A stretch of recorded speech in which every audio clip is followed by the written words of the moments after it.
মোর খিদা লাগিয়ে গেছে আরো বেশি, তাড়াতাড়ি চুলার পারে আলু বসে ভর্তাটা আরো বেশি স্বাদ লাগে, বুঝছো? খাও আলু তুমি ভর্তাটা কিন্তু আরো পেটটা বেশি বইরা। স্বাদ লাগে, কারণ এই যে নতুন আলু না, দেশাল আলু, ধনে পাতার হালকা গ্রাম থাকে, মানে সেই টেস্ট লাগে।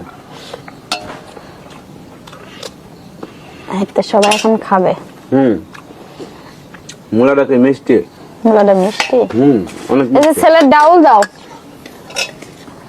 আমার খিদা লাগছে, আমি খাই আগে। ছেলের তো দাও। ডাল ডাল করতেছে, শুনতেছ?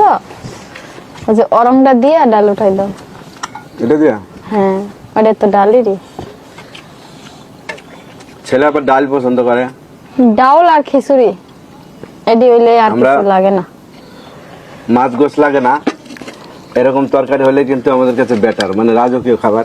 আমরা মনে করি যে মাছ গোস না হলেও চলে, ঠিক না? মনে হয় হ্যাঁ, মাছ গোসের তো শাকসবজি বেশি, হ্যাঁ, ভালো লাগে। ভর্তা এগুলো গরম গরম স্বাদ লাগে।